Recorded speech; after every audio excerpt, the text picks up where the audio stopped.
ভাই একটা জিনিস চিন্তা করে পাইতেছি না। কি কথা তুই কথা চিন্তা করে ভাইতাছ না কদি? আমরা ছোটবেলায় দেখছি কোনো ঠাডা ঠুডা পরে নাই, এখন এত ঠাডা পরে কে বুঝে পাইতেছি না। সব হলো বেজালটা দাও কথা বুঝছস? এই জায়গার ঠাড়া বেড়া বেশি পরে। ভাই আমি কইতেছি কও তাহলে কও। ঘটনা হয়েছে কি, আগে ছোটবেলায় মনে কর কেউ মিশা কথা কইতো না, আগের লোক মিশা কথা কইতো না, সবাই সত্য কথা কইতো। মিশা কথা কইলে মানুষ একটু ভয় পাইতো, হ্যাঁ।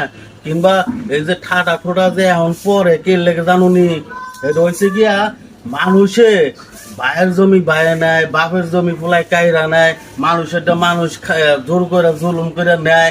এর লেগে আল্লাহ সহ্য করতে পারে না, এর লেগে আল্লাহ উপর থেকে টুপ করে ঠাডা ফেলায় আর টুপ করে আঙ্গ মাথার উপরে ঠাডাটা পরে, বুঝছো নি? এই হলো অবস্থা। এমন মিশা কথা কয়, এ কারণে দেখছো তোর মস্ত ঠিক কইছেন, ঠিক ঠিক।